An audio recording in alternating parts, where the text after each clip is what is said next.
The tulip poplar killed Caleb Graves in September. By November, his family had finished what the tree started. It happened on a Monday in Buncombe County on a logging crew that was cutting timber for a sawmill that paid 12 cents a board foot and did not pay anything at all for the men who fell in the cutting. The tree was 60 feet of straight trunk and a crown that had been dead on one side for 2 years, which meant the weight was wrong, which meant when the notch went in and the trunk began to lean, it did not lean the way the notch told it to. It leaned the other way. Caleb Graves was 25 years old and standing where any logger would have stood, which was the right place if the tree had fallen correctly, and the wrong place because it did not. A man from the crew rode to the Graves homestead that afternoon. Nell was on the porch threading beans onto a drying string, her fingers moving in the rhythm that comes from doing a thing so many times the hands no longer consult the mind. The man did not dismount. He said Caleb's name, and he said tulip poplar, and he said the word fell, and then he said gone. He said gone the way a man says a word when he does not want to say the word that means the same thing, but sounds more final. And Nell had to stand there for several seconds with a bean in one hand and a needle in the other before she understood that gone in this context did not mean away. It meant forever. She did not drop the bean. She set it down on the railing beside the needle, in the string, and she pressed her palms flat on the porch rail and held on because the ground had just shifted beneath her in a way that had nothing to do with the ground, and if she did not hold on to something solid, she was going to fall into the space that had opened where her life used to be. They had been married 2 years. It was not the kind of love that arrives like a season, slow and sure, and everywhere at once, so that by the time you notice it, the whole landscape has already changed. Caleb was quiet in the way of men who work with their hands and trust their hands more than their words. He was a woodworker, not by trade, but by nature, and he kept every blade he owned sharp enough to shave a curl of poplar thinner than paper. Every evening he sat by the stove in the back room of his parents' house and drew his knife across the whetstone, slow and steady, the steel whispering on the stone, in a rhythm that Nell had come to associate with the word home. The sound of a blade being cared for. The sound of a man preparing for tomorrow's work. She would read beside him a borrowed book or a seed catalog, and neither of them spoke because they did not need to. The sharpening was enough. The nearness was enough. That sound was gone now, and the silence that replaced it was not the comfortable silence of two people who do not need words. It was the silence of a chair that will never be sat in again. They buried Caleb on a Wednesday. The whole hollow came. His mother Bess stood rigid and dry-eyed because she had been taught that grief is a private matter and a public funeral is no place for it. His father Harlan stood beside her and said nothing, which was his way of saying everything. His older brother Leland came from the good side of the valley with his wife Dora, and Leland shook hands with everyone and said the right things in the right order, because Leland had always been the one who knew what to say and when to say it.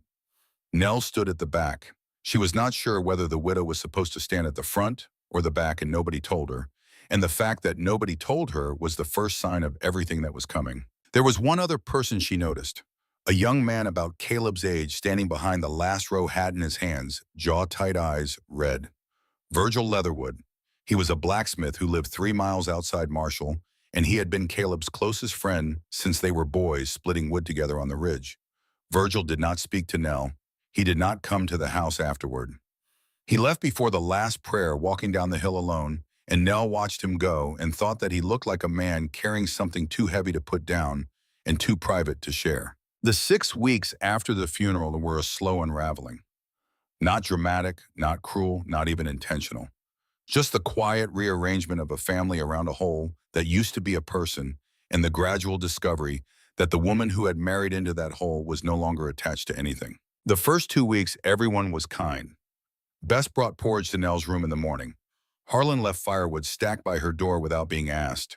The neighbors brought food and stayed long enough to say they were sorry and short enough to avoid saying anything else.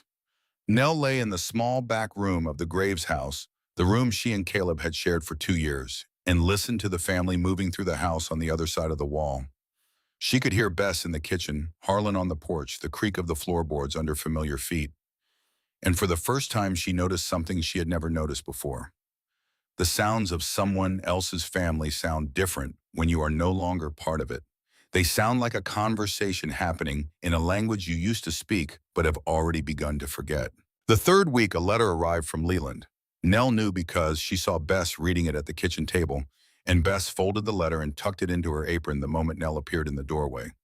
The gesture was small. The meaning was not. You do not fold a letter away from someone unless the letter contains something the someone is not supposed to see. The letter was an invitation for Harlan and Bess to move into Leland's new house on the good side of the valley. Leland had done well. He had land a house with 4 rooms and a tin roof and a wife who had opinions about how those rooms should be used. The letter did not mention Nell. Nell knew this because the letter was about the future and she was not in it. The fourth week, Dora came to visit. Leland's wife was 27 years old and had the particular confidence of a woman who had married the right brother. She was not unkind exactly. She was efficient. She spoke to Bess in the kitchen, and she spoke at the volume of someone who either does not know or does not care that walls in old farmhouses are not thick enough to keep voices from traveling to the room on the other side. She said that room will be storage when you and Pa are gone. She said there is no reason to let an outsider hold space in a Graves house. Outsider. Nell had carried the name Graves for 2 years. She had cooked in the Graves kitchen and washed clothes in the Graves creek and slept in a Graves bed and buried a Graves man in Graves soil. But she had not produced a Graves child, and in Dora's arithmetic, that meant the ledger was unbalanced and the account could be closed. The fifth week, Nell tried to make herself indispensable. She washed everything. She cooked everything. She mended the fence that had been leaning since August. She worked from before dawn until after dark, and her hands were raw and her back ached, and she told herself that if she was useful enough, they would keep her the way you keep a tool that still has an edge. One evening, she heard Bess through the wall. The girl works too hard. She works like she is afraid of being sent away. And Harlan's voice lower flatter, carrying the weight of a decision already made, because she is about to be sent away. A pause. Then Bess. Then let it be done decently. Decently. That was the word. Not justly, not kindly, not gratefully. Decently. The minimum standard of a family that wanted to sleep at night without guilt keeping them awake. Nell lay in her bed and stared at the ceiling and understood with the cold clarity that comes only in the dark that she was not being punished. She was being tidied away. The family was rearranging itself for the next chapter, and she was a piece of furniture from the chapter before, and the most decent thing they could think to do was move her somewhere out of sight. Harlan came to her on a Tuesday morning. He was 64 years old and had the face of a man who had worked outdoors for 50 of those years, and the eyes of a man who knew he was about to do something he would rather not do, but had decided to do it quickly, so it would be over. He told her she could have the old cabin on the back 40, the original Graves homestead, built by his father in 1849, empty since 1871. He said it had 4 walls and a chimney that still drew, and a puncheon floor that was weathered but sound. Then he said he was sorry about the roof. He said it the way a man is sorry about weather, acknowledging the condition without accepting any responsibility for it. The roof had collapsed sometime around 1884, he said, and he marked the event not by the year, but by the fact that it was the same autumn. The chestnut tree in the front yard split in a storm, as though the tree and the roof had made an agreement to give up at the same time. Nell looked at him. She did not ask why she could not stay. She did not ask where she was supposed to go if a cabin with no roof was not habitable. She did not cry. She asked one question. Caleb's tools. Harlan nodded. Leland had his own set. The dead man's draw knife, his chisels, his mallet, his auger, his hand plane, and the whetstone he had drawn steel across every evening while Nell read beside him. The tools of a man who understood that tools outlast the hands that hold them. Nobody wanted them. Nobody except the woman who could still hear the sound they made. Nell walked to the cabin that afternoon. The trail left the back of the Graves property and wound through a stand of white oak past the ruins of a cow pen, where the fence posts had rotted to stumps, and up a gentle rise to a shelf of flat land tucked against the base of a ridge. The ridge rose 60 feet directly behind the cabin, a wall of earth and rock and laurel that blocked the north wind as effectively as any structure built by human hands. The Blue Ridge folds into itself in Madison County, creating hollows and ridges that run northeast like the ribs of something enormous buried beneath the mountains. And this particular fold had created a pocket of protected ground that Clayton Graves Harlan's father had recognized as a home site 43 years earlier. The cabin sat on that shelf like a thing that had grown from the ground rather than been placed upon it. Four walls of tulip poplar logs, each one 14 inches in diameter, notched and stacked 20 courses high, chinked with clay and moss that had dried hard as plaster over 4 decades. The stone chimney stood on the north end, straight and plumb, the mortar between the stones still tight.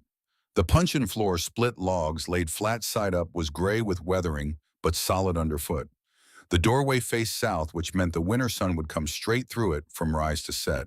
And above the walls where the roof should have been, there was nothing but sky, 16 feet by 20 feet of open air, framed by poplar walls with November pouring in. The original roof had been cedar shakes on a pole frame. The poles had rotted through in the years since the cabin was abandoned, and when they went, they took the shakes with them. But the top course of logs, the course the roof poles had rested on, was level and solid. The walls had outlasted the roof by a decade, and they stood there now like four arms raised to hold something that was no longer there. Nell stood inside those four walls and looked up. She looked for a long time, and what she felt was not despair. It was something quieter and more dangerous. It was the stillness of a mind that is calculating. She had $11, a trunk of clothes, a dead man's woodworking tools, and a piece of knowledge that had lived in her grandmother's voice for as long as she could remember. Her grandmother had come from the Scottish Highlands as a child, carried across the Atlantic by parents who were leaving a country that had starved them and arriving in a country that had not yet decided whether it would do the same. She settled in Yancey County, North Carolina, married a farmer, buried the farmer, raised her children alone, and spent 60 years telling anyone who would listen that the old ways of growing things were better than the new ways, and that the proof was in the eating. Among the old ways she described were the roofs, not flower gardens on top of houses. That was a city idea and a foolish one. But sod roofs, living roofs thick enough to insulate a house in winter and grow food in summer. In the Highlands, she said they laid turf on the roof beams and planted oats and grass on top, and the roots held the turf together, and the turf held the heat in, and the house was warm in January, and the roof was green in July. She said this so many times and in so many kitchens and on so many porches that the words had worn a groove in Nell's memory as deep as a creek bed, and now standing in a roofless cabin with the sky darkening overhead, she could hear her grandmother's voice as clearly as if the old woman were standing beside her saying the same thing she had always said. The roof is not just a cover, the roof is a garden. The roof is the part that feeds you. Nell began on the 1st of November, 1892. She cut 12 tulip poplar poles from the ridge behind the cabin, each one 6 inches in diameter and 18 feet long. She dragged them down the slope one at a time using a rope looped around the butt end and her own weight as a brake on the steeper sections. She laid them across the top of the walls from north to south, spaced 16 inches apart, and notched them into the top course of logs with Caleb's draw knife. The draw knife was the best tool she owned, a 14-inch blade with two wooden handles curved just enough to follow the grain of the wood and sharp enough to peel a ribbon of poplar so thin the light came through it. She worked on a ladder she had built from 2 saplings and cross pegs, standing with her feet braced and her arms pulling the blade toward her in the smooth, controlled motion that Caleb had shown her one afternoon when she asked him how he made the wood do what he wanted. "You do not force it," he had said. "You read the grain and follow it, and the wood opens up for you." She heard his voice every time the blade bit in, not as grief, as guidance. She pegged the poles with hickory pins she carved herself, one at each end, turning each pin with the mallet until it bit into the poplar and held. The work took 4 days, and when it was done, she had a frame of 12 parallel poles spanning the cabin from wall to wall, sagging slightly in the center under their own weight. The sag was welcome. She wanted a slight crown for water runoff, and the natural deflection gave her exactly the 2 inches of rise she needed from the edges to the center line. She had not planned this, but she recognized it as a gift the way her grandmother had taught her to recognize gifts from materials, and she accepted it without correction. It was on the 3rd day of this work, while she was on the ridge cutting her 9th pole, that Virgil Leatherwood found her. She heard his footsteps before she saw him. Heavy boots on dry leaves, the deliberate pace of a man who wants to be heard before he is seen. He came through the laurel carrying a cloth bundle, and he stopped 10 feet away and stood there with the bundle in both hands and a look on his face that Nell could not read. He said Caleb ordered these. For your cabin door. I finished them after he was gone. Did not know who to give them to.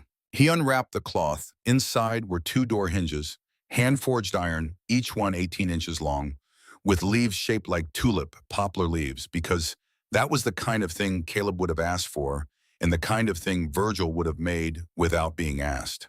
The ironwork was beautiful, precise and strong, and made with the care of a man forging something for his best friend's home. Nell took the hinges.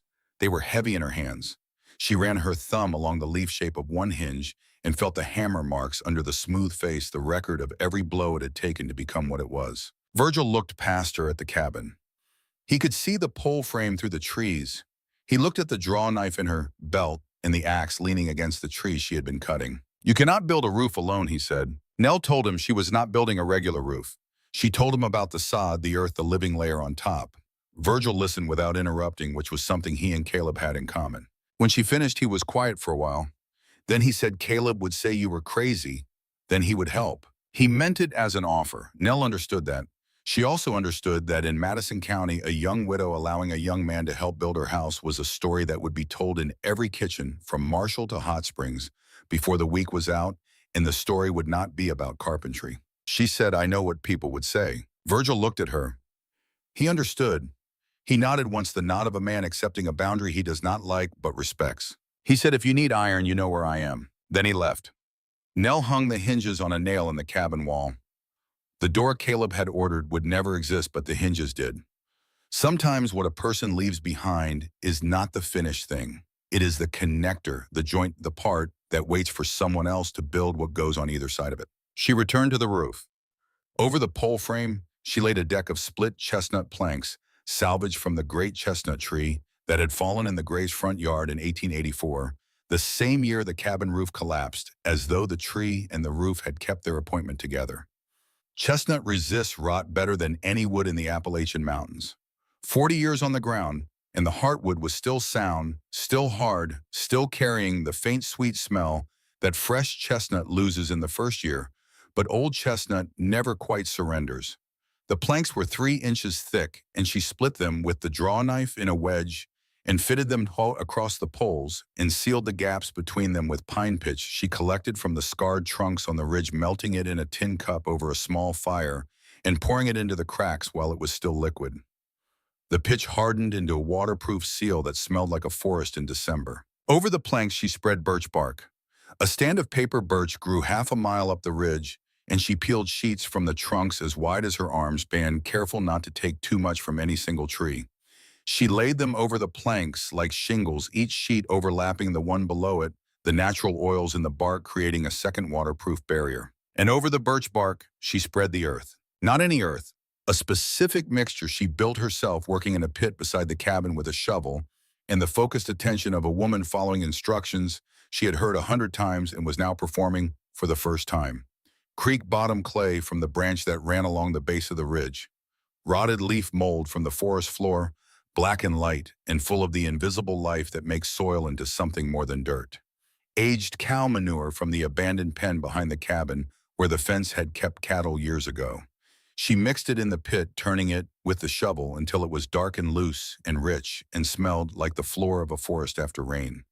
Then she carried it up the ladder in buckets and spread it across the birch bark, 6 inches deep, 320 square feet, roughly 4,000 pounds of living earth sitting on top of chestnut planks, on poplar poles, on poplar walls that had been standing since 1849. She had calculated the weight.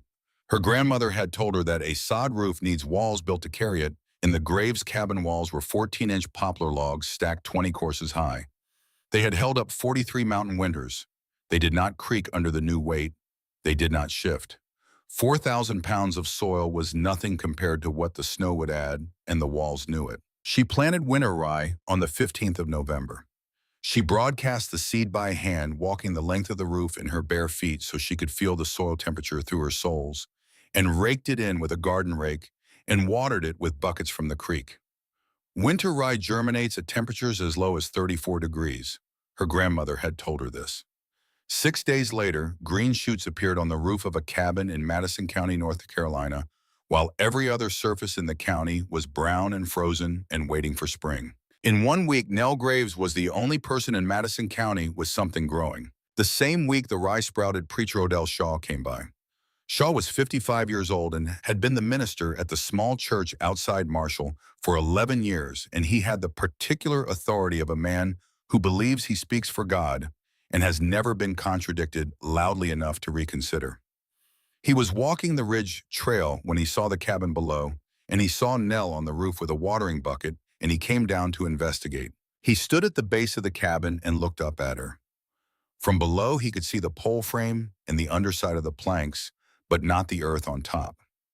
What he saw was a young woman alone on the skeleton of a roof in November, and what he felt was the discomfort of a man whose categories have been violated. He told her he had heard she was living alone out here. He said the community was concerned. He said a young widow 2 miles from the nearest house alone in a cabin that was not even finished was not what the Lord intended. He said he could help find her a better situation, a position as help at the Boone boarding house in Marshall, or passage back to Yancey County to be with her own people. His voice was gentle. His eyes were certain. He was not offering choices. He was offering the appearance of choices the way a man offers a horse 2 paths that both lead to the same corral. Nell said, "I have a home, preacher." Shaw looked at the roofless cabin. He looked at the woman standing on top of it with a bucket. "That is not a home, Miss Graves. That is 4 walls and stubbornness." Nell set the bucket down. She looked at him the way you look at a man who is telling you what he sees, and you know that what he sees and what is there are not the same thing. Sometimes stubbornness is the only thing keeping a person standing. "Preacher." Shaw left. He walked back up the ridge with the careful posture of a man who has delivered a message and expects it to be received. Nell watched him go and knew 2 things with equal certainty. First, he would not keep this to himself. By Sunday, every person in his congregation would know that a young widow was living alone in the woods and had refused salvation. Second, he would be back. November 23rd. The rye was 2 inches tall and the roof was the only green thing visible from the ridge when Everett Poole appeared. He was 61 years old and had lived alone on the next ridge over for longer than most people in Madison County could remember. He was the closest thing the county had to a naturalist, which meant he knew the name of every plant on every ridge within 20 miles and kept notebooks full of drawings and observations that nobody had ever asked to see. He had a brass spyglass he had inherited from his father, who had used it in the war, and he had been watching Nell through it for 3 weeks, tracking the construction of the roof frame, the laying of the planks, the spreading of the earth. He had come down because he could not figure out from a distance what the earth layer was for, and not knowing was intolerable to him. He stood at the edge of the cabin and looked at the green shoots emerging from the soil. He was thin and weathered with hands that were stained at the fingertips from the ink he used for his drawings, and eyes that had the particular sharpness of a person who has spent 6 decades looking at things more carefully than anyone around him thought necessary. He said, "That is winter rye." Nell said yes. He said, "On a roof." She said yes. He was quiet for a while. Not the uncomfortable quiet of a person who does not know what to say. The working quiet of a person whose mind is following a chain of logic to its end. Then he said, "The roots will hold the soil will hold the heat. The rye will die back in spring and you will plant on top of it." Nell looked at him. She had not told him the plan. She had not told anyone the plan. She said, "How do you know that?" He said, "Because it is what makes sense." He asked if he could come back in January to see it. Nell said yes. He turned to leave, then stopped. He looked at her again, and this time his expression was different. Not scientific curiosity, something older and more tender. He said quietly, "My sister Agnes used to grow herbs in places nobody thought herbs could grow. You remind me of her." He did not wait for a response. He walked back up the ridge the way he had come, a thin figure moving through the gray November trees with a spyglass in his coat pocket and a notebook under his arm, and Nell stood on her green roof and watched him go and felt something shift inside her that she had not felt since Caleb died. Not happiness, not hope, something more specific. The feeling of being seen by someone who understood what he was looking at. That night in his cabin on the next ridge, Everett Poole opened his notebook to a fresh page and wrote the date, November 23rd, 1892, and beneath it he wrote the entry that would be found 7 years later after his death when his notebooks were left to the Madison County Library. Visited the Graves cabin on the back 40. A young woman is building a sod roof of the Highland type. She knows exactly what she is doing. I do not think she knows yet what it will become. By December, the rye was 4 inches tall and the roof was green. From the ridge behind the cabin, looking down through the bare winter trees, the green rectangle stood against the brown and gray of the mountains the way a single lit window stands against a dark house. Vivid, unlikely, impossible to explain unless you knew what was beneath it. The cabin below was warm, not the grudging warmth of a shelter that merely blocks the wind, but the deep, settled warmth of a house that holds heat the way a stone holds the sun long after the sun is gone. The fire Nell built each morning in the stone hearth sent heat rising to the plank ceiling above. The chestnut planks, 3 inches thick and sealed with pine pitch, conducted that heat upward into the 6 inches of earth that sat on top of them. The earth, dark and dense and insulated from the cold air above by the growing rye, held the warmth the way a root cellar holds the steady temperature of the ground around it.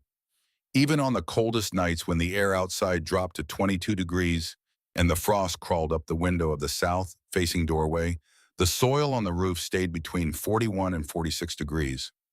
Nell checked it every morning by pushing her hand into the earth. It was warm. The cabin was heating the roof from below. The stone chimney drew clean the smoke rising straight and thin past the green roof and disappearing over the ridge.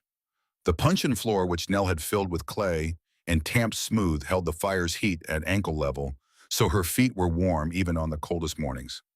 She had arranged the cabin in the weeks since moving in, placing each object with the deliberateness of a woman who knows that the order of a room is the order of a life. The bed against the west wall away from the door where the warmth pooled deepest. The chestnut table she had built near the hearth, scarred already from knife work and the bases of hot pans. 2 chairs, one she sat in and one she did not, because some habits outlast the reason for them. And on the wall beside the door, Caleb's tools hung on pegs she had carved, each one in the position her hand reached for most naturally, the draw knife at the center, the whetstone on the shelf below.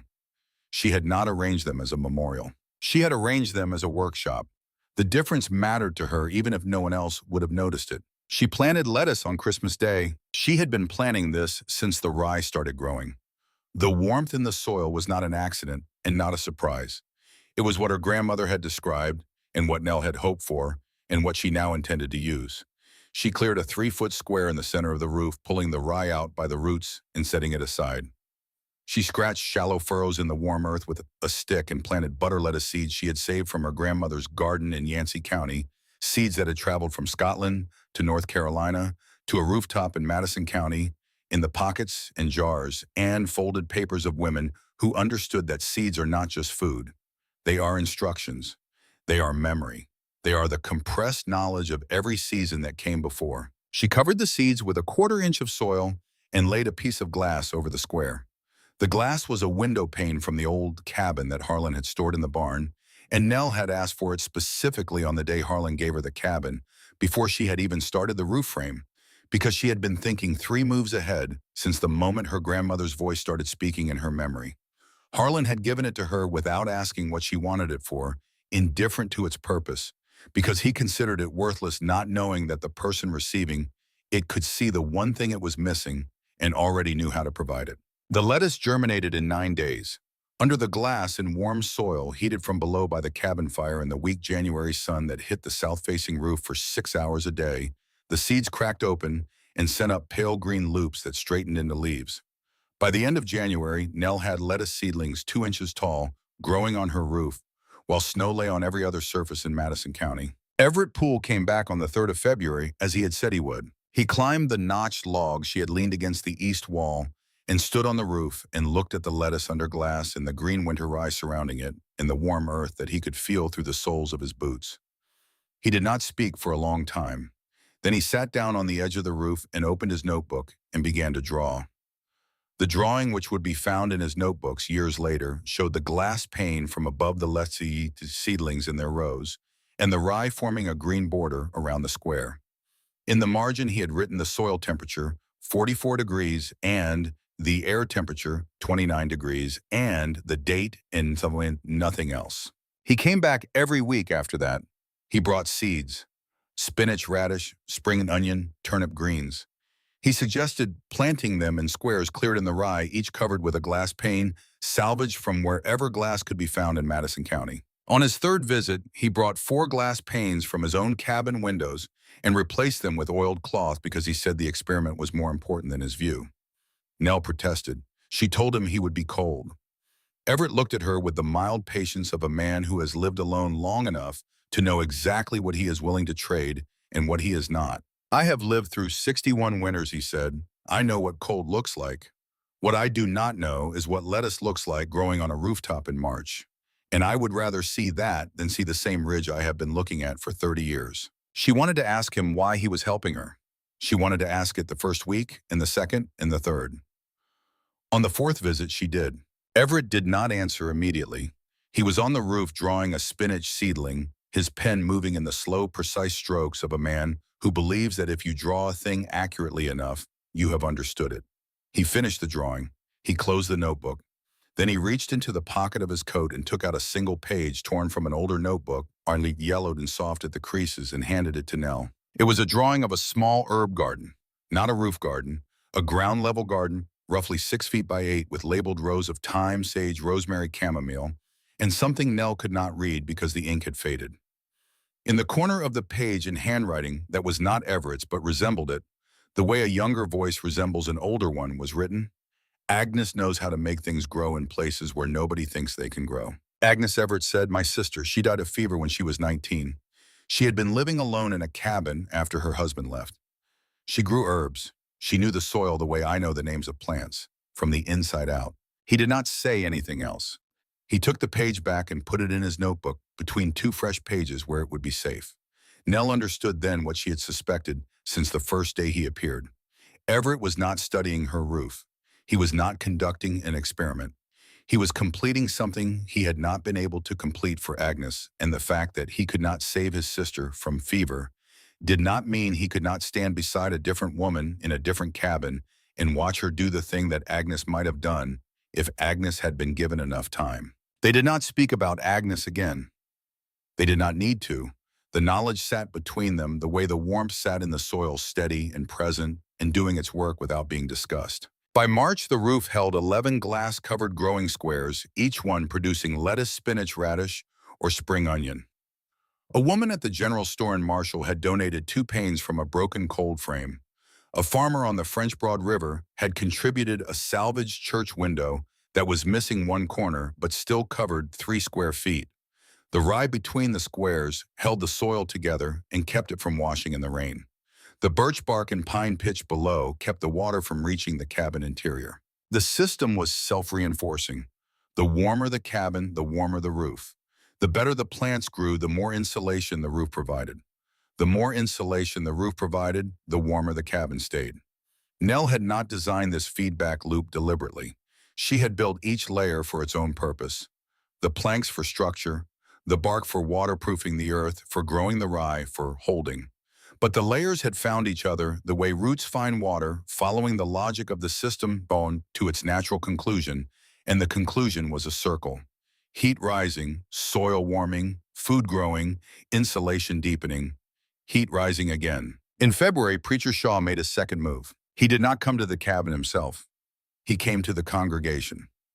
On a Sunday morning, standing in the small church outside Marshall with his Bible open, and his voice carrying the particular resonance of a man who believes he is relaying a message from a higher authority, he spoke about souls living outside the order the Lord had established.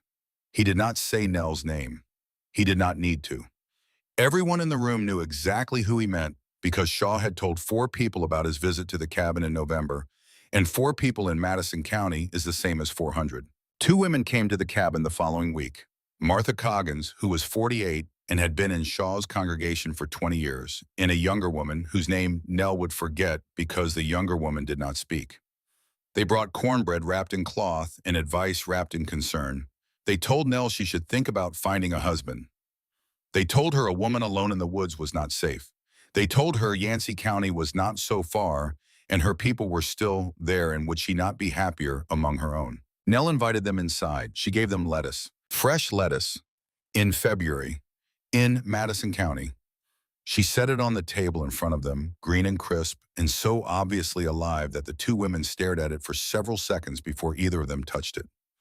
Martha picked up a leaf and turned it over in her hands and looked at Nell with an expression that contained surprise and confusion and something else, something harder to name, which was the discomfort of a woman who has come to give advice and has instead been given evidence that the person she is advising does not need it.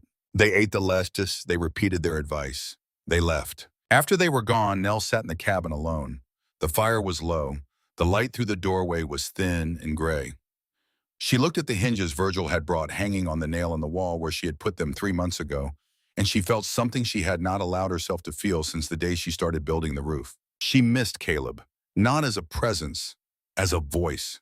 Caleb would have known what to say to those women. He would have stood in the doorway with his easy half smile and said something that made them laugh, and then they would have forgotten why they came, and they would have gone home thinking about the laughter instead of the judgment. Caleb had that ability. He could turn a room the way a good farrier turns a horse gently firmly so that the horse ends up facing the direction you wanted without ever feeling the hand on the halter. Nell did not have that ability. She could make lettuce grow on a roof in winter. She could split chestnut and haul earth and peg hickory and read the grain of a poplar log before the draw knife touched it. But she could not make people see her the way Caleb could. She could not make them comfortable with what she was. And sitting in the cabin that evening, with the taste of their cornbread still on the table and the echo of their advice still in the air, she felt the full weight of being alone in a way she had not felt since the first night after the funeral. She let herself feel it. She sat with it for one evening the way you sit with a wound that needs air before it needs a bandage. And the next morning she climbed the ladder to the roof and continued. Nell brought the first lettuce to the Marshall Market on the 8th of March. She brought it in a basket lined with a cloth, and she set it on a table between the dried apple vendor and the woman selling lye soap, and she did not say anything about where it had come from. The lettuce sold in 40 minutes. Every head 3 cents each. A woman named Tessa Boone, who ran the boarding house in Marshall and who had not served fresh greens since the previous October, bought 4 heads and came back 20 minutes later and bought 4 more. She asked Nell where the lettuce came from. Nell said, "From my roof." Tessa stared at her. Nell said it again. Tessa said, "From your roof." Nell said, "Yes." Tessa bought the last 2 heads and left without further comment. Though she told her husband that evening that there was a woman at the market who was either lying about lettuce or doing something with a building that nobody had thought of before, and she was not sure which possibility was stranger. The story traveled. Lettuce from a roof. In March. In the mountains. It moved through the boarding house and into the general store, and out along the French Broad River to the farms on both sides, and by the following Saturday the word had reached Reuben Fry. Fry was 45 years old and owned the largest general store in Marshall, which also made him the largest buyer and reseller of farm produce in the county. He was not a farmer. He was the man who stood between farmers and the people who ate what farmers grew, and he had built a comfortable living on the difference between what he paid and what he charged. He was pleasant in the way of men who have learned that pleasantness is cheaper than fairness and accomplishes the same thing. He came to the cabin on a Wednesday. He stood in the doorway, looked at the interior, looked at the roof from below, and made Nell an offer. He would buy her entire output at a fixed price of 2 cents per head, 1 cent less than the market price. In exchange, he said he would guarantee her a buyer every week, rain or shine, regardless of season. Nell said no. Fry smiled. The smile was patient and understanding and entirely professional, and it did not reach his eyes. "The market is not an easy place to hold a spot if you do not have friends, Miss Graves," he said. Nell looked at him. She had spent 3 months selling lettuce to women who did not know her name and did not ask, and she had learned something about markets that Fry apparently thought she had not.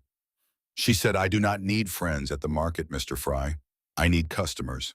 And customers do not care who my friends are. They care whether my lettuce is fresh." Fry left.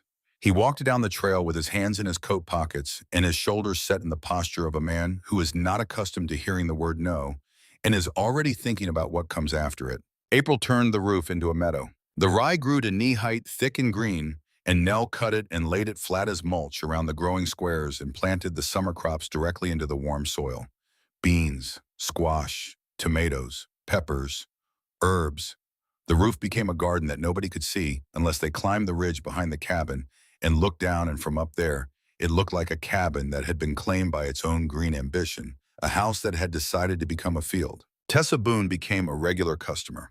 She sent a boy from the boarding house to the cabin every week to collect produce, and she paid 1 cent above market price for everything she bought, not out of generosity, but out of the practical calculation that a reliable source of fresh produce was worth a premium, and that paying it was cheaper than the alternative, which was serving her boarders the same dried beans and salt pork that every other boarding house in western North Carolina was serving. The arrangement was not friendship. Tessa did not visit the cabin herself. She did not ask about Nell's life or her history or her plans. She sent the boy, and the boy brought money, and the money went into the tin box Nell kept under the floorboard, and the lettuce went to the boarding house, and the system worked because both women needed what the other had, and neither woman confused the transaction with affection. By mid-May, Nell had cleared 6 more growing squares, each one covered with glass from wherever glass could be found, and the roof held 11 panes in total. Everett Poole had given 4 from his own windows. The woman at the general store had given 2 from a broken cold frame. The farmer on the French Broad had given the church window with the missing corner. The remaining panes Nell had acquired by trading produce for glass, which was the kind of barter that makes sense only in a place where fresh vegetables in winter are more valuable than transparency. In May of 1893, Everett Poole published a description of the roof in the Asheville Citizen. He called it a living roof. He described the construction in the precise, admiring language of a naturalist who has found something in the field that he has only read about in books. He described the thermal principle. He described the growing squares in the winter rye and the birch bark waterproofing. He used Nell's name 3 times in 4 paragraphs, and he called the system the most elegant integration of shelter and agriculture I have encountered in 30 years of observing the relationship between human habitation and the natural world. 2 people wrote letters to the newspapers saying it was impossible. One person traveled from Asheville to see it and left without speaking because he had come expecting a hoax and found instead a woman pulling radishes from the top of a building. The article changed things. It changed the way people in Marshall looked at Nell when she came to market. Some looked with curiosity, some looked with suspicion, and Reuben Fry looked with the sharp, calculating attention of a man who has just realized that something he tried to buy cheaply is now worth more than he thought, and that the window for acquiring it has closed. Fry came to the cabin again in late May. This time his offer was different. Not a purchase agreement, but a partnership. He would supply glass seeds and a distribution network. Nell would supply the labor and the roof. He would take 60% of the revenue. Nell said no. Fry said, "You think you can keep this a secret forever? Anyone who reads the paper can build a roof just like yours." Nell said, "Then let them build. I do not own sod roofs. I only own this one." Fry left with a smile that did not touch his eyes, and Nell knew with the certainty of a woman who has learned to read faces the way her grandmother taught her to read soil that he would not build his own roof. He would find another way. June brought the hail. It came on a Tuesday afternoon, sudden and violent, a storm that swept over the ridge and hit the valley with the force of something personal. Nell was inside the cabin when she heard the sound. Not rain. Rain is soft even when it is heavy. This was sharp. This was the sound of ice striking glass, and she knew before she reached the ladder what she would find. 3 panes cracked. One shattered completely, the glass falling in pieces onto the tomato plants below it, cutting the stems and scattering fragments across the warm soil. The hail pounded the rye flat against the earth, and the exposed squares took the full impact, and the peppers and the early squash were shredded where they stood. But the rye-beaten flat had fallen across 8 of the remaining panes and covered them. The stalks lay over the glass in a thick mat that absorbed the hailstones the way a blanket absorbs a fist, and beneath that mat, the glass held. The root system, dense and interlocking after 7 months of growth, gripped the soil and kept it from washing off the edges of the roof, and the birch bark beneath caught the water and channeled it down the slight crown to the edges, where it ran off in brown streams that pooled at the base of the walls and soaked into the ground. The system was damaged, but it had not collapsed. The redundancy that Nell had not deliberately engineered the rye, serving as both crop and shield, had saved the roof from the kind of catastrophic failure that would have ended everything. Nell stood on the roof in the hail. Ice struck her shoulders and her head and her hands. Glass lay broken under her feet. 4 months of tomatoes were gone, and she did something she had not done since the night she heard Bess and Harlan through the wall. She spoke out loud, not to anyone, to the skama. "Caleb," she said, "I do not know if I can do this." She stood still for 10 seconds. The hail thinned, the wind shifted. The storm was already moving east, dragging its damage behind it like a train dragging its caboose. Then she bent down and picked up the first piece of broken glass. Virgil Leatherwood arrived the next afternoon. Someone in Marshall had told him about the hail, and he had walked 3 miles without being asked and without sending word ahead. He found Nell on the roof replacing soil that had washed from the broken squares. He did not speak. He did not ask permission. He climbed the notched log and started clearing debris. They worked together for 2 hours in silence. When Virgil climbed down to leave, Nell said, "Thank you." Virgil said, "Caleb would have hit me if I had not come." Then he paused and he said, "I can forge iron frames for the glass, stronger than wood. They will hold in weather like this." Nell nodded. She did not say more, and Virgil did not ask for more. He walked back to Marshall with hail bruises on his forearms and a commission he had given himself. And 2 weeks later, he delivered the first pair of iron frames, hand-forged size to fit the glass panes, exactly with lips on all four edges that gripped the glass and held it against wind and impact in a way that wood could never match. He did not charge for the work. Nell left a basket of spinach and lettuce at the edge of the trail where it met the Marshall Road, and Virgil picked it up without comment, and the exchange was never discussed and never needed to be. In July, Nell lost her spot at the Marshall Market. The market board, a group of 3 men who managed the weekly stalls and settled disputes over placement and pricing, informed her that she needed a deed or a written lease proving her right to the land where her produce was grown. Without documentation, they said she was not an eligible vendor. The language was formal and the tone was polite, and the timing was not a coincidence because one of the 3 men on the board owed money to Reuben Fry, and another bought wholesale goods from Fry's store at a discount that depended on Fry's continued goodwill. Nell did not have a deed. Harlan had given her the cabin with spoken words and a handshake, and in 1892 in Madison County. That was how most things were given, but a handshake is not a document, and a document was what the board required. Tessa Boone intervened. Not out of sympathy.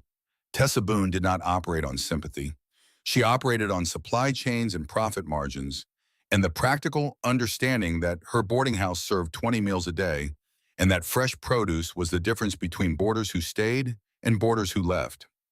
She went to the market board and told them plainly that if Nell Graves was removed from the market, then Tessa Boone would stop purchasing produce from every other vendor the board represented, and she would make it known in Marshall exactly why. It was leverage, not kindness.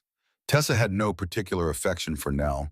She had affection for lettuce in January and spinach in March, and the steady, predictable income of a boarding house that could offer what no other boarding house in the county could offer. Nell understood this perfectly. She had learned that in Madison County, being useful to the right person was more reliable than being liked by everyone, and Tessa Boone was the right person. Nell kept her spot.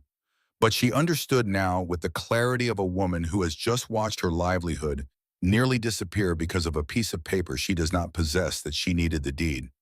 She needed Harlan's name on a document, and getting it would mean going back to the house she had been pushed out of and standing in front of the man who had pushed her and asking for the one thing that would make the pushing permanent. That problem would wait, the roof would not. By summer, the garden was producing more food per square foot than any ground-level plot in the county. Nell harvested every week, filling baskets that grew heavier as the season deepened. Tessa's boy came on Wednesdays. The market was on Saturdays. The tin box under the floorboard grew heavier too. Nell earned $47 in her first full year, which was more than many hired farmhands earned in the same period, and which she had earned entirely from 320 square feet of soil sitting on top of a cabin that had been given to her without a roof. In August, Martha Coggins came back. She came alone. No cornbread, no companion, no advice. She walked up the trail to the cabin and stood in the doorway and looked at Nell with an expression that was not apologetic and not friendly and not hostile. It was the expression of a woman who wants something and has decided that wanting it is more important than the pride that has kept her from asking. She said, "What temperature do you plant spinach?" Nell did not remind her of the last visit. She did not ask why Martha had come back. She showed Martha the roof. She showed her the growing squares and the rye and the way the glass trapped the warmth and the way the soil stayed dark and loose because of the mixture she used. Martha listened the way a student listens, with her whole body leaning slightly forward, and she asked questions that were specific and practical and revealed a knowledge of gardening that was deeper than Nell had expected, from a woman who had come to her cabin 3 months ago to suggest she needed a husband more than she needed a roof. Martha left with 4 packets of seed and a method for mixing soil that she would try in her own ground-level garden. She did not apologize for the previous visit. Nell did not ask her to. The transaction was complete. Martha had come because the lettuce was real and the spinach was real and the knowledge behind them was real, and reality in the end is more persuasive than any sermon. But something had shifted during the visit that neither woman acknowledged at the time. When Nell showed Martha the roof, she had climbed the notched log first and reached her hand down to help Martha up, and Martha had taken it without hesitation, gripping Nell's wrist with the strong fingers of a woman who had spent decades wringing laundry and kneading bread. It was the first time anyone from Shaw's congregation had touched Nell without pity in the gesture. And when Martha stood on the roof and looked at the green squares and felt the warmth through her shoes, she had said quietly, almost to herself, "Your grandmother taught you this." Nell said yes. Martha looked out at the ridge and said, "My mother used to say the old women knew things the new women forgot. I thought she was just being stubborn." She did not say anything else about it, and she climbed down the log and walked away. But the sentence stayed in the cabin after she left, settling into the walls the way all true things settle when they are spoken in a place that was built to hold them. Martha came back twice more that autumn. Each time she brought a question and left with an answer, and each time she stayed a little longer. And by the third visit, she was sitting at the chestnut table drinking chicory coffee that Nell brewed on the hearth, and the two women were talking about soil and weather and the particular stubbornness of turnips and clay ground. And if Shaw had seen them, he would not have recognized what he was looking at, which was two women teaching each other things that men had never thought to ask about. Nell watched her walk down the trail after the last visit and thought that doors are strange things. A person walks through your door enough times and the door starts to look different to them. Not like a stranger's door, like a door they know. The second year, the roof earned $61. The third year, it earned $78. By January of 1895, the cabin held 23 glass panes. 6 of them set in iron frames that Virgil Leatherwood had forged on his own time without being asked and delivered without ceremony, carrying them 2 at a time on a handcart over 3 miles of frozen road. The iron frames were heavier than wood, but they gripped the glass on all 4 edges and did not crack when the temperature swung 40 degrees between midnight and noon, and the panes they held survived 2 winters without a single fracture, while 3 of the wooden frame panes had to be replaced after a heavy frost split the grain. 23 panes, each one covering a square of warm earth where things grew that had no business growing in January in the mountains of North Carolina. Lettuce and spinach and spring onions and turnip greens, all of them pushing up through soil, heated from beneath by a cabin fire, tended by a woman who had started with 4 walls and nothing above them and now had more winter produce than any farmer in Madison County. It was the success that created the problem. Leland Graves came to the cabin for the first time in February of 1895. He did not come to visit. He came to appraise. Nell saw him from the roof where she was clearing snow from the glass panes with a broom Everett had made her from birch twigs. Leland stood at the edge of the tree line and studied the cabin with the sharp appraising attention of someone calculating value rather than admiring craft. His eyes moved from the chimney to the walls to the roof, and then they moved along the roof counting panes, and Nell could see the calculation happening behind his face as clearly as if he had spoken the numbers aloud. He did not come closer. He did not speak to her. He stood for perhaps 5 minutes, then turned and walked back down the trail toward the good side of the valley. That evening, according to what Bess would later tell Nell in a moment of unguarded honesty, Leland said to Dora at their kitchen table, "The back 40 is not worthless anymore." And Dora said, "The back 40 still carries the Graves name." Nell knew none of this at the time, but she knew what Leland's face had looked like from 50 yards away, and she knew what a man looks like when he is recalculating the value of something he gave away. She also knew she needed the deed. Harlan had given her the cabin with a handshake and a sentence, no paper, no signature, no legal record of any kind. For 2 years, this had not mattered because the cabin had been worth nothing and nobody contests ownership of nothing. But 23 glass panes and $78 a year had changed the arithmetic, and Nell understood, with the particular clarity of a woman who has already been pushed out of one home, that a handshake is only as strong as the hand that shook it, and hands change their grip when money enters the room. She went to Leland's house on a Tuesday in late January. She had not been back since the day she walked out with a trunk of clothes and a dead man's tools. The trail from the back 40 to the good side of the valley was 4 miles, and she walked every step of it in the early morning cold, her breath visible in the air, her boots crunching on frozen mud, rehearsing in her mind not what she would say, but how she would stand when she said it. She had learned in 2 years of selling lettuce at the Marshall Market that people listen differently depending on whether the person speaking is leaning forward or standing straight, and she intended to stand very straight. Dora opened the door. 3 seconds of silence. Then what do you want? Not cruel, not warm. The blunt efficiency of a woman who sees no reason to decorate a question with courtesy when the answer is all that matters. Nell said she needed to speak with Harlan. Dora stepped aside without a word, and Nell walked into the house that had once contained her life and found that it had rearranged itself so completely around her absence that there was no trace of her anywhere. The back room where she and Caleb had slept was as Dora had promised 2 years earlier, now storage. Through the open door, Nell could see crates and barrels and a stack of quilts where her bed had been. Harlan was at the kitchen table. He was 66 now, and the 2 years since Nell had last seen him had settled into his face the way weather settles into wood, deepening every line, softening nothing. He looked up when she entered, and his expression was not surprise. It was the look of a man who has been expecting a knock for some time and is almost relieved that it has finally come. Nell told him she needed a deed, a written document confirming her right to the cabin and the acre it sat on. She explained without accusation, without emotion, that the market required proof of land use, and that without paper documentation, anyone could claim she was occupying Gravesland without permission. Harlan listened. He looked at his hands on the table. He started to speak. And then Leland walked in from the hallway. He had been in the next room, and the walls in this house were no thicker than the walls in the old one. He had heard everything. The back 40 is Gravesland, Leland said. His voice was controlled, but his neck was red. Always has been Gravesland. You gave her a place to stay, Pa. You did not give her the land. The room went still. Bess was sitting in the corner by the stove, a piece of mending in her lap, and her hand stopped moving. Dora stood in the kitchen doorway with her arms folded, or watching. The only sound was the fire in the stove, and the wind against the window, and the particular silence of a family discovering that a decision made in kindness 2 years ago has grown into something that now has a price. Nell looked at Leland. She did not raise her voice. She did not step forward. She stood exactly where she was straight, and she spoke with the calm precision of a woman who has carried water up a ladder in winter and split chestnut in the rain and pulled lettuce from warm earth while snow fell on the world below, and who has therefore learned that the most powerful thing a person can do in a room full of noise is be quiet enough that everyone has to lean in to hear. Leland, she said, you have the house on the good side of the valley.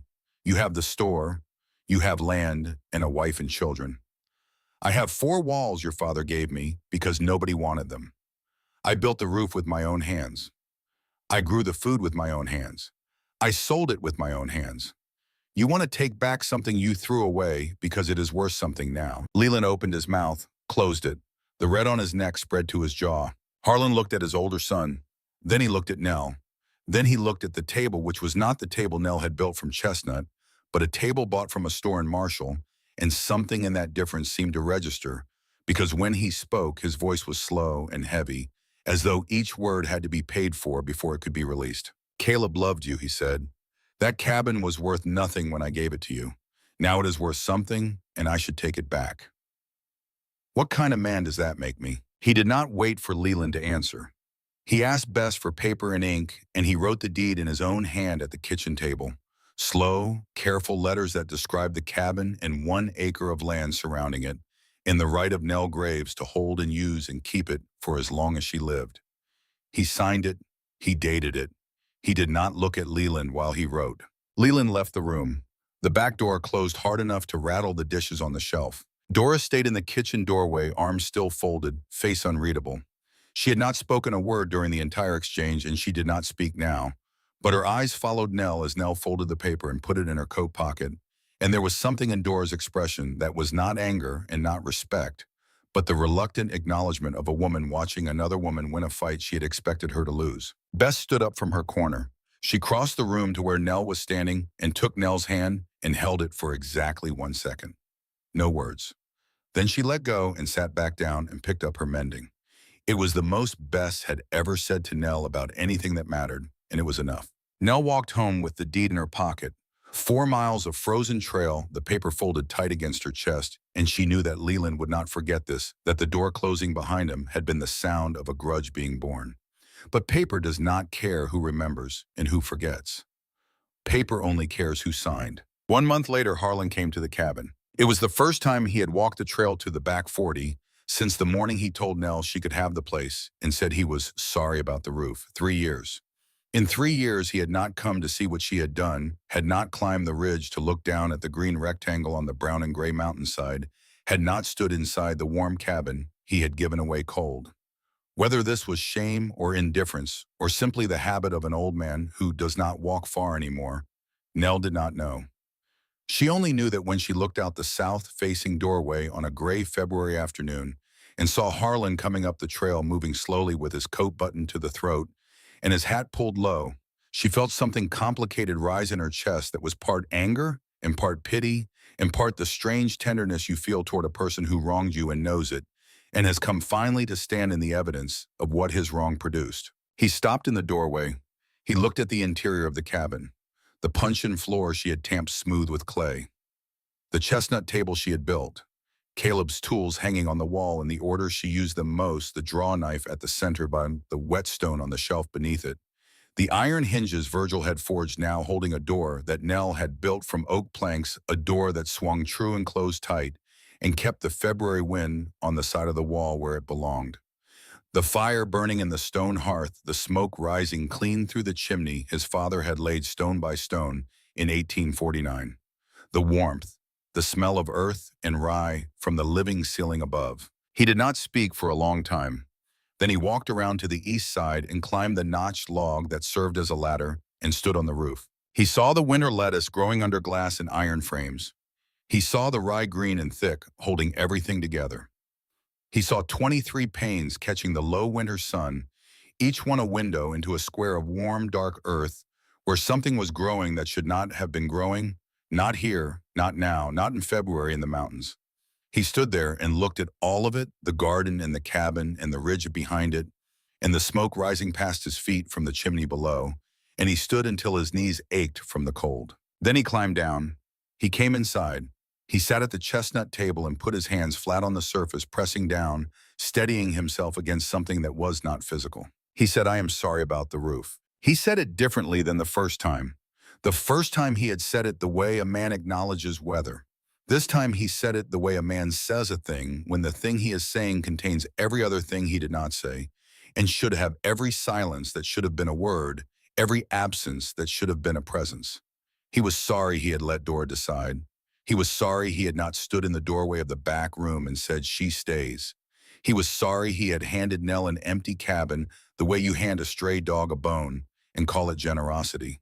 He was sorry for all of it, and the word roof was the only word he could fit it into. Nell looked at him across the table.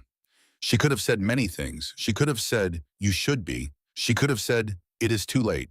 She could have said nothing at all.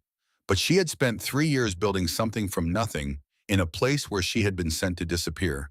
And she had learned in those years that bitterness is a kind of roof too, one that keeps out the light along with the rain, and she did not want to live under it. She said the roof is the best part, and she meant it. Harlan stayed longer than Nell expected.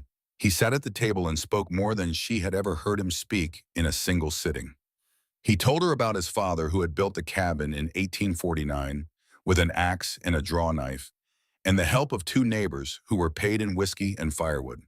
He told her his father had chosen this particular shelf of land because the ridge behind it blocked the north wind and the south-facing slope caught the winter sun, and the creek at the bottom never froze completely, not even in the worst January.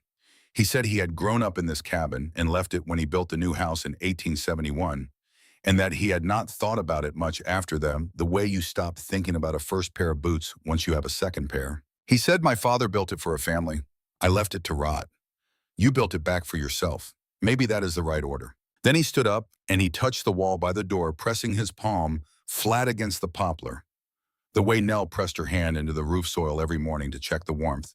And he held it there for a moment before he put his hat on and walked out into the February afternoon. Spring came, and with it came the last act of Reuben Fry. Fry, who had offered to buy Nell's lettuce for less than market price. Fry, who had persuaded the market board to demand a land deed Nell did not have. Fry, who had read Everett's article in the Asheville Citizen and seen not a marvel but a business opportunity he did not control. In March of 1895, Fry hired two men to build a sod roof on the storage shed behind his store in Marshall. He had the article. He had the description. He believed everything he needed to reproduce what Nell had done. The roof collapsed in 3 weeks. The shed walls were plank frame construction, nailed boards over thin studs, and they were not built to carry 4,000 pounds of wet earth. The planks bowed. The studs cracked. The whole structure sagged inward on a Tuesday afternoon with a sound that Fry's neighbors later described as a groan followed by a sigh, as though the building had tried to hold on and then decided not to. No one was hurt. The shed was a loss. Fry's investment, which included the lumber for reinforcement and the wages of the two laborers, came to something over $40, which was more than Nell had earned in her entire first year. The difference which Fry had not understood and could not have understood from a newspaper description was the walls. The Graves cabin had been standing since 1849. 43 years of mountain winters had pressed those logs tighter together each season, and the structure had long since crossed the line between something that was built and something that simply was. Fry's shed was nailed planking over thin studs assembled in a week. It had no history. It had no settling. It had no memory of the weight it would be asked to carry, and when the weight came, it answered the only way a thing without memory can answer. It gave up. Everett Poole, when he heard, wrote a single line in his notebook. People can copy a shape. They cannot copy understanding. Nell heard about the collapse at the Marshall Market. She said nothing. 2 weeks later, Fry passed her table at the market. He stopped. He looked at the baskets of lettuce and spinach and the fresh green of the spring onions and the small, steady line of customers who came every week because they knew the produce would be there and it would be good. He nodded once. He said, "Your roof wins." There was no hatred in it. No grand reconciliation either. Just the quiet concession of a practical man who knows when a contest is over and has the sense to stop spending money on it. He walked on. Nell watched him go and felt nothing in particular, which was itself a kind of victory, because there had been a time not long ago when his name had made her stomach tighten, and now it did not. That summer, Virgil Leatherwood brought the door. Nobody had asked him to make it. He had been working on it since the previous autumn, fitting oak planks edge to edge with mortise and tenon joints that he had learned from watching Caleb and mounting them on a frame of forged iron that matched the hinges he had delivered nearly 3 years earlier. The door was heavy and solid and built to last longer than the woman who would use it and the man who had made it and the memory of the man for whom the hinges had originally been forged. He carried it on his back the 3 miles from his shop to the cabin, arriving in the late afternoon with sweat running down his temples and the door balanced on a padded frame he had rigged across his shoulders. He set it down against the cabin wall and fitted the hinges into the hinge mounts without a word, working with the quiet focus of a man completing something he has been thinking about for a long time. The door swung into the frame and met the jamb on all 4 sides and closed with the solid, satisfying sound of a thing that fits. Nell stood in the doorway and watched it swing. Open, closed, open, closed. Each arc smooth and true on the hinges Caleb had ordered and Virgil had forged, and time had held in place on a nail on the cabin wall until the door they were meant for finally arrived. She said Caleb would have liked this door. Virgil wiped his forehead with his sleeve. He was 29 now, no longer the red-eyed boy standing at the back of the funeral. His arms were thicker from 3 years at the forge, and his face was quieter in a way that had nothing to do with age and everything to do with the kind of knowledge that comes from working metal over fire. He said Caleb would have liked you having a door. The distinction was precise and deliberate, not the object but the function, not the craft but the shelter. Caleb would not have admired the joinery, though the joinery was admirable. He would have been glad that the woman he loved had something solid between herself and the night. Virgil left without asking to stay. He did not say goodbye to Caleb. He did not need to. The door was the goodbye. Not at a grave where words dissolve into grass and weather, but here at the cabin Caleb had wanted to build on the hinges Caleb had ordered in the frame Caleb would have made himself if a tulip poplar had fallen the way it was supposed to. The years turned. The roof turned with them. Everett Poole came every week in every season, in every weather. He climbed the notched log with his notebook in his ink-stained fingers and sat on the roof of Nell's cabin and drew what he saw. He drew the lettuce in January, and the rye in March, and the tomatoes in July, and the bare soil in late October before the new rye was sown.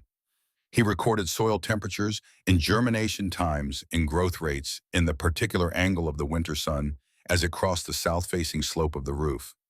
He filled notebook after notebook with the patient, meticulous observations of a man who had spent his whole life watching things grow and had finally in his seventh decade found something growing that astonished him. They did not talk much, Nell and Everett. Most of their time together was spent in the particular silence of two people who do not need conversation to feel accompanied. He drew, she worked. The rye grew, the seasons passed.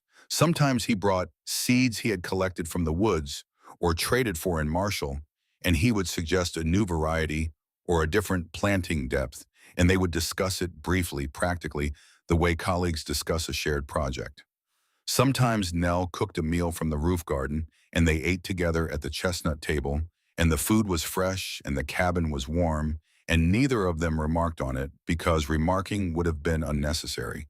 The thing spoke for itself. There were moments, though, scattered across the years, that neither of them would have called significant at the time, but that Nell would remember afterward with the sharp clarity that memory reserves for things it did not know it was keeping. One January, Everett slipped on the notched log and fell. Not far, 5 feet. He landed on the frozen ground beside the cabin and lay there for a moment blinking, and Nell came down the ladder so fast she skinned both palms on the bark. He was not hurt.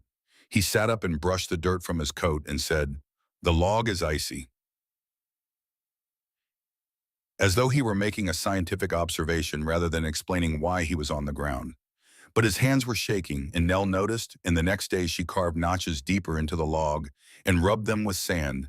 And she did not tell him she had done it, and he did not mention that the climbing was easier, and the silence around this small act of care was the same silence that held everything else between them. Another time in the spring of 1896, Everett brought her a book. It was a botanical guide to the flora of the southern Appalachians published in Philadelphia, and it was the most expensive thing he owned besides a spyglass. He set it on the table and said, "You should know the names of what you are growing beside, not just the crops, the wild things too." Nell opened it that evening and found pressed between the pages on ferns a single dried sprig of thyme. She did not know if it was from Agnes's garden or from the ridge or from somewhere else entirely, but she left it where it was, and every time she turned to that page she saw it, and it was enough. Once in the autumn of 1897, Everett asked Nell if she had thought about marrying again. They were on the roof. Nell was cutting the last of the rye for mulch. Everett was sitting on the eastern edge with his notebook open to a drawing of a turnip root system that he had been working on for 3 visits. Nell straightened up and looked at the ridge and thought about it for a moment. She said, "I have a roof that feeds me. I have you coming every week, and I have quiet. I do not know what marriage would give me all 3 of those things." Everett laughed. It was the first time Nell had heard him laugh in 5 years of weekly visits. It was not a loud laugh or a long one. It was the short, surprised laugh of a man who has just heard the truth stated so plainly that it catches him off guard. He said Agnes would have liked you. It was the second time he had mentioned his sister. The first time on the day they met, he had said it as an explanation, a reason for his presence. This time he said it as something else. A benediction, maybe. The highest compliment a man can pay, which is to say that the person he loved most in the world would have loved you too. Everett Poole died in the autumn of 1899. He died in his sleep in his cabin on the next ridge, with his notebook open on the table beside his bed. The neighbors found him the following morning still and quiet, and no different from how he had looked alive except for the absence of the thing that had made him Everett. The restless attention, the watching, the 61 years of looking at how things grow, that had been the engine of his every day, and now was not. His notebooks were left to the Madison County Library as his will directed. There were 47 of them, spanning 3 decades of observation, and in the years that followed, a few botanists and naturalists would find their way to the library and page through them and recognize the quality of the work and shake their heads at the fact that it had been done in obscurity by a man nobody had thought to ask about the things he knew. The entry for February 3rd, 1893, was marked with a small drawing of a lettuce seedling in the margin. Beneath the drawing in Everett's careful hand was written lettuce on the roof. The cabin heats the soil grows the food insulates the cabin. She has built a circle. It is the most elegant thing I have seen in 61 years of looking at how things grow. Nell did not attend the funeral. She was not avoiding it. She was doing the thing that Everett would have understood better than anyone, which was going to the place where their friendship had lived, instead of the place where his body was being put into the ground. She climbed the notched log and stood on the roof. It was October. The rye had been cut and the soil was bare and dark and waiting for the winter sowing, and the 23 panes caught the low autumn sun and threw it back in fragments. She stood in the place where Everett had sat that first day when he had watched the rye come up and said it was what made sense, and she held a dry stalk of rye in her hand and did not cry. The wind came over the ridge carrying the smell of fallen leaves.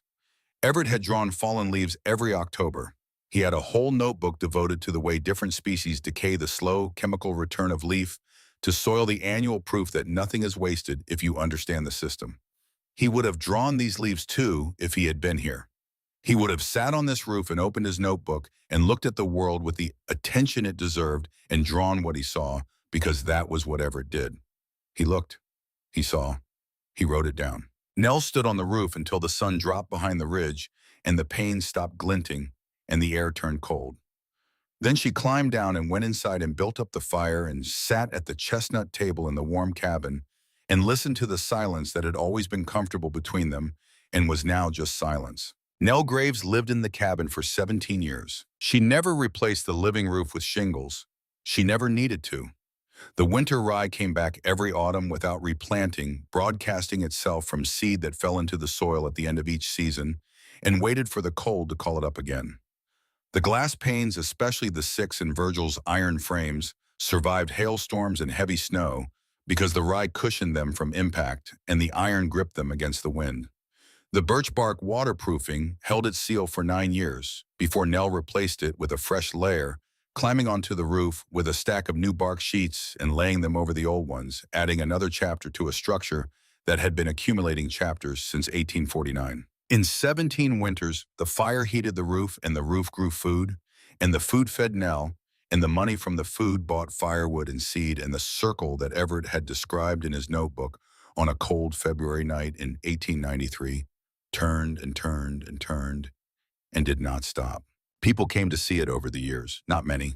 A professor from the university in Asheville who took measurements and wrote a paper that was read by 11 people. A journalist from Raleigh who described it as a curiosity of the mountains. A few farmers from neighboring counties who stood on the ridge behind the cabin and looked down and shook their heads and said they had never seen anything like it and went home and did not try to build one because they understood, in the way that people who work with their hands understand, that what they were looking at was not a technique. It was a relationship between a woman and a cabin and a ridge and a fire and the soil and the seed and the memory of a grandmother who had carried the knowledge across an ocean and a granddaughter who had carried it up a ladder. The cabin is still standing. The walls are still true. Tulip poplar does not surrender easily, and the logs that Harlan's father notched and stacked in 1849 have held their shape through a century and more of mountain weather. Each course still level, each notch still tight, the clay and moss chinking still hard in the joints. The stone chimney stands straight on the north end, though no fire has been lit in it for many years. And if you press your hand against the stones, you can feel the memory of heat in them, the way you can feel the memory of a voice in a room where someone used to sing. The puncheon floor is worn smooth by generations of feet that are no longer walking. The doorway still faces south. The oak door Virgil built hangs on the iron hinges Caleb ordered, and though the iron has rusted to the color of old blood, the hinges still hold, still pivot, still perform the function. They were forged to perform, which is to allow a door to open and close, which is to say, they still allow someone to choose whether to let the world in or keep it out.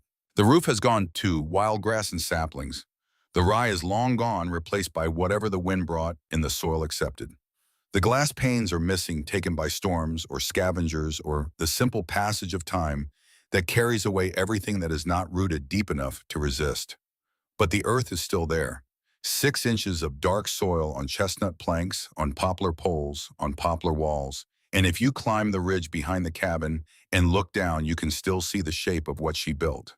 A house that wore its garden on its head and fed itself from the heat of its own hearth, and sheltered a woman who had been given nothing but four walls and the scone and turned them into a life. Nobody in Madison County builds roofs like that anymore. Nobody has in all the years since. But nobody in Madison County has forgotten that someone once did. The story has passed from kitchen to kitchen and porch to porch the way all true stories travel in the mountains, not through newspapers or books, but through the voices of people who heard it from people who saw it, and each telling adds a detail or drops one, but the center holds. A young woman, a roofless cabin, winter rye growing on warm earth, lettuce in January, a circle that fed itself. And if you ask the old timers in Marshall, the ones who remember the names, if not the faces, they will tell you about Nell Graves in the cabin on the back 40 and the roof that no one expected, and some of them will tell you about the old man with the notebooks who sat on the roof and drew what he saw, and a few of them will tell you about the blacksmith who forged a door for a friend who never got to see it, and one or two of them, the ones with the longest memories, will tell you about the father-in-law who came back after 3 years and sat at a chestnut table and said he was sorry about the roof and meant for the first time everything the word sorry was supposed to mean. She built a circle, and a circle, if it is built right, has no ending.